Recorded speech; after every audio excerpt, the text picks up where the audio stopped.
Let's move on and talk about Carlos Corberan at Huddersfield, a man who is a year into the job and has had, again, a bit of an unconventional route to this point. Of course, most people will have known him as Marcelo Bielsa's assistant. He also worked with the under-23s at Leeds as well, and came through the ranks at Villarreal as well. This is a man, Mike, who quit playing very early on. He was a goalkeeper. And by his own admission, not a brilliant goalkeeper, but competent. But he says from around about 22, 23, he was already plotting his coaching career. He was already watching training sessions with a really keen eye and always knew this is where he would end up. Yeah, he's got a real thirst for information and for new experiences and to what, he's been to some real far-flung places. And it doesn't seem to bother him the prestige or the stature of where he goes to. He's worked in Saudi Arabia. He then went on a mission studying around Cyprus and speaking to club owners and coaches and people in the Cypriot League, and just really random things. And he's got this ability to move on really quickly if something doesn't work out, and he just sees everything as a positive learning experience. But whereas we've just talked about Graham Potter being the kind of manager that has to be fully prepared in advance before he throws himself into something, I think Corberan's the opposite. I think he throws himself into something and then learns on the job. And I think there's no substitute for experience as far as he's concerned. That's the way he learns. That's the manner of his, that's the way in which he learns about the world. So he's just been, you look at his track record, you look at the fact that it was a very short playing career, the fact that some of the places he's been to, he's got to where he has at Leeds by networking, but he's not landed on this job now as manager of Huddersfield by accident. These have come through the back channels almost, from not necessarily going along, working with club owners or working with coaches or working with managers. This is networking, having conversations with agencies, with, people that are on the periphery of football. But because he's such a dedicated learner and, has spent kind of so deeply trying to understand whatever he could get from anyone, even on the periphery of the game, these people remember him. So when an agency comes into Leeds United as a consultancy firm to work, with the new owner, he's top of mind for them. Now, in such a short space of time, he's built up so many contacts in so many places, in real remote places, that now he finds himself in this situation. So it's easy to look at his track record and think, well, how's he got so far so quickly? But you hear the respect that Marcelo Bielsa's got for him. He's clearly very, he takes on board and retains a lot of information and has a very, very clear way of thinking about the game. We talked about Graham Potter a few minutes ago and about how he sort of will plot his route and think about the bigger picture and look at how things might end up. Is Corberan then, as you say, the opposite? Is he more sort of just, I won't worry about that. I'll just go, I'll do, and I'll learn? Does he not think too much about the future?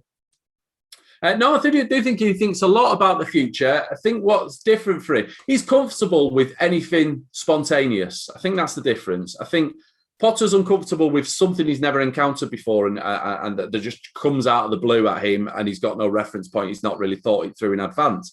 Whereas Corberan's very comfortable with things like that, the spontaneity of the way football can be. He's not a planner in the sense that everything's structured and logically ordered in the future, which is completely opposite of what he was portrayed as when he came in. And the Hodgkinson, the new owner of Huddersfield, had him down as more of a planner than Danny Cowley. In my opinion, couldn't have been more wrong in that respect. But what Corberan is, he's got this he clean slices information as it comes to him. He thinks that's good information or that's bad information. And you throw him in any situation, he knows the right way to do something or the wrong way. According to him, it's purely subjective in his own mind, but there's a right way and a wrong way to do everything. So he's got very strong convictions about the way things should be done, but he's happy for things to come at him spontaneously and say, right, no, we shouldn't do that. We should do this, and then move forward. So it requires a lot of buy-in from players because he's not really flexible in terms of, well, the players want to do it this way. It's like, no, this is the way we're doing it. This is the way he thinks. Now, you think about a manager that's not got a great track record, who might be walking into a dressing room and players are thinking, well, who's this guy? He's not really done an awful lot before. It's his first job and stuff like that. But I think the fact that he kept those Huddersfield players on side last season kind of speaks to the fact that his information is good. I don't think you can pull the wool over footballers' eyes when you're a first-time manager. And it's clear that some of those Huddersfield players have thought, right, well, this guy seems to know his own mind and knows what he wants and what he's doing. So, they've stuck with him along the way. He talks about the importance of the framework as well, and having, something around you. This is mainly going back to his time at Villarreal, where he says he enjoyed the fact there was a clear identity, a culture, a style of play that everyone could buy into. Training within the same framework is how he described it. So clearly, as you say, that illustrates exactly what you said there. The players all working within this structure, and that's exactly how he likes it. Yeah, that's it. It's the right way and the wrong way. When you think about frameworks, the best way to kind of see it is just this, this collection, this big map of right and wrongs and the way to do things in any given situation. And I think, when I talked about Phil Hodgkinson, talking about him as a planner, I think he works to a framework which is different from planning. A framework's good because it's something you can refer to when it comes time to plan. Because naturally he's not a planner and he can't think, oh, we've got to prepare for this game and it might be different to last week. No, there's a framework that we follow and there's an infrastructure from top to bottom within the club. And these are the set of principles that we follow. It's not me having to go back to the drawing board every week and come up with a new plan this week and a new plan the next week and a new plan the week after that. No, we follow a framework of the way things should be done, a set of core principles. And these are all principles, by the way, that aren't people orientated. We're not in the realm of culture now. We're in the realm of football and, the nuts and bolts of the game and of itself. We're not talking about how people feel about this. No, there's only one way to do things. How you feel is secondary. We'll try to look after that later, but first and foremost, we all need to be on the same page with the nuts and bolts in the game and the mechanics of what we're trying to achieve. Although he works within the framework, he's not the sort of manager to stand still, is he? He's worked under some very experienced coaches, talks glowingly about, Bielsa for obvious reasons, but also many coaches that came before that. And he seems to want to constantly develop new ideas as well on a footballing perspective. So it's an interesting one because he's got to work within this framework, but he also wants to develop new concepts and ideas and move the club forward. That all seems like a bit of a battle, and you can only imagine what is going on in his brain. Yeah, I would guess that what happens is, periods like now, taking stock in the summer and having a long time to kind of improve the framework for next season. I think once the framework's in place, it kind of, you follow the same templates throughout the season. But then when you get time to go away and reflect, then that's the time you can adjust the framework and work on the framework for the next body of work that comes along. But yeah, he's very innovative in the sense that, his coaching career so far has very much been rushing headlong into the next thing and the next thing and the next thing. It's almost like the first opportunity that comes along, he takes it. I think he very much believes in the fact that fate throws things your way and, not to think too much in advance about, is this a good opportunity or a bad opportunity? Take it on. And even if it's what other people would call a complete failure, learn the lessons from it, because it's not a failure. It's just a learning experience and you move into the next one. So the more experiences and the more different types of scenarios and situations you can push yourself into, the more you'll learn over time and the quicker you'll get to your destination and where you want to go. So he's very driven in that sense. It's all about, he just doesn't see failure. I think, he's had some difficult periods throughout the past season with Huddersfield. If he'd have got sacked at any stage, I don't think it would have bothered him in the slightest. And he would have probably been into the next job within 3 months, no problem. And it could, he wouldn't necessarily, well, now I'm a manager, I've got to take another managerial job. He could have been coaching somewhere on the far-flung Europe, and he'll just be on to the next thing because he's collecting and gathering learning experiences to really solidify what this framework is in his own mind, this sense of right and wrong. And, with each learning experience that comes along the way, he just gets more sure of himself. He just gets more sure of what it is he wants to do and the way he goes about things. And what you described there would suggest that there's not a huge amount of ego either. No, probably not. No, I don't think there's much emotions of any description, to be quite honest. I do think he's very, it's not like he even keeps his emotions at a distance. Like, he's conscious. I don't even think he's necessarily that conscious of emotions. He's aware that there's, that clubs have an identity and you have to try to connect with the fan base and say the right things and stuff like that.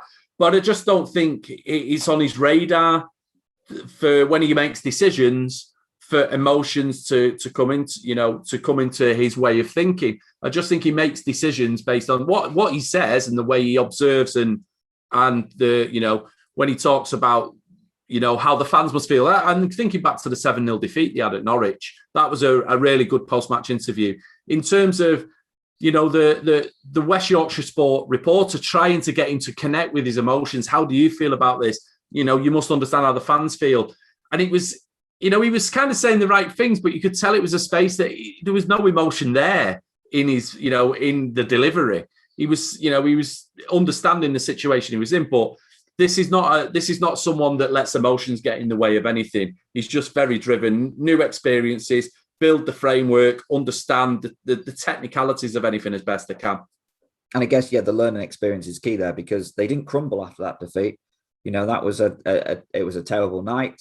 It was a horrific result for the fans and obviously for the players, but they actually, came back and started picking up some results after that. And there was a decent 0-0 at Cardiff as well soon after. And he just started thinking, well, hang on a minute, they're getting a bit of momentum at just the right time now. So clearly he used that as a springboard to then kick on rather than dwell on it, rather than, I guess, think, oh, here we go again. This is me under pressure. Absolutely straight to work. Let's see what we can do to rectify this. Yeah, and I don't think he necessarily would have galvanized them. We talk about this is not motivation and emotion and galvanizing a team to respond well to a setback.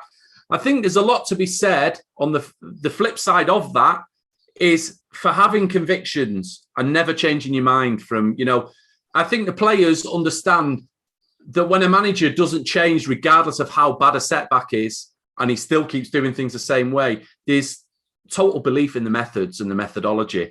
So I think that there's possibly compound effects over the season for those Huddersfield players to understand, well, this guy's not going to change. He might have been seen as flaky or a bit flimsy, he changed radically in the way he was, in the information he was putting out, what he was trying to get across, the way he was setting up his team. If it changed radically from one game to the next, that would have undermined him in the players' minds. But because he has such a strong set of convictions, everything should be done a certain way, and those principles don't change regardless of results, then I think over time, players tend to buy into it more and more. You've kind of got no choice at that stage. You either buy in or you don't. And, you see where your club is in the table, how it affects your future. You go into work the following week after a 7-0 defeat to Norwich, don't expect anything different.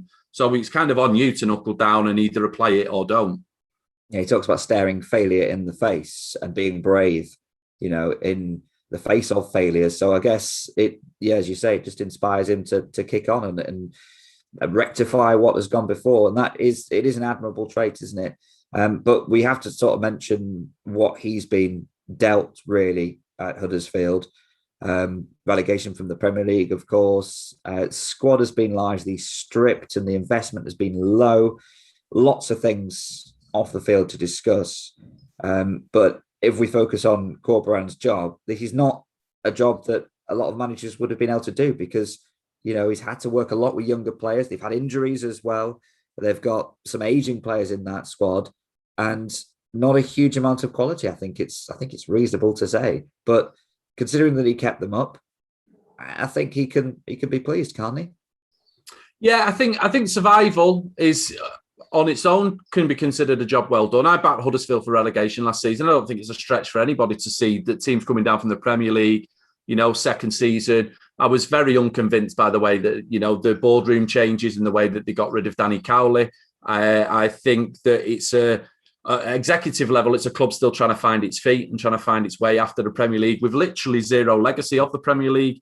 But it's also interesting in the sense that he's almost, Corberan's basically the anti-Wagner. David Wagner was in charge and kind of created this harmony that involved the supporters, that got everybody buying into a single cause and everybody sacrificed themselves for the club and that kind of thing, that kind of dynamic going on. This is the complete opposite. It's almost like, and in some ways might be suitable for the Huddersfield of today, in the sense that you need someone that the emotions, because now we're seeing the flip side. We're seeing the negative side of the other side of the cycle. They've gone through that cycle now. There's no money left. There's no Premier League football left. The fans are disillusioned, as you can imagine. You know, you can't afford really to have a manager who gets affected by that. And I think at least we can say with the two appointments in Danny Cowley and now Carlos Corberan, those two managers don't let those things affect them. They're not driven by emotions. They're not unsettled by outside emotions or outside influences. They are basically very strong-minded individuals, completely different personality types, but it's about the football. It's about the logic of the game, the nuts and bolts of the game and stuff like that. And, you know, Corberan is, you know, that's, I guess, you know, now that we can look back and reflect on it, I guess that's probably what's got him through, because I thought it was a very unconvincing season almost throughout for Huddersfield. And I was never convinced by Corberan, just for the fact that, you know, he's difficult to connect with. You're listening to post-match interviews and you're not really getting much personality. You're just getting information after information after information about what's happened in the game, what went right, what went wrong. And it's a difficult listen, you know, because you know, not only is he's got a good grasp of English, but it's not only the fact that, you know, because he's got a Spanish accent, you have to really try to connect and listen to certain managers that don't get the pronunciation. You know, they've not got flowery language when they speak. So he was difficult to connect to, and I was struggling to see what he was getting. But now you've got time to sit back and reflect on the season, the body of work, and take time to, you know, go through transcripts and what he's actually saying. His information is good. His knowledge is good as the game. And I think that's what's got them through. It's that single-mindedness that forget emotions. There's no emotions involved anymore with this football club. You know, all the negative emotions on the outside will just shut them out. We'll focus on what we're supposed to be doing from game to game. So it'll be interesting to see how this goes now from here, whether it can develop, you know, and whether the club, whether the dressing room and the team, because there's obviously work to be done in the summer on recruitment, but whether the team can move forward and grow and build on what happened last season. Do you think fans have struggled to connect as well?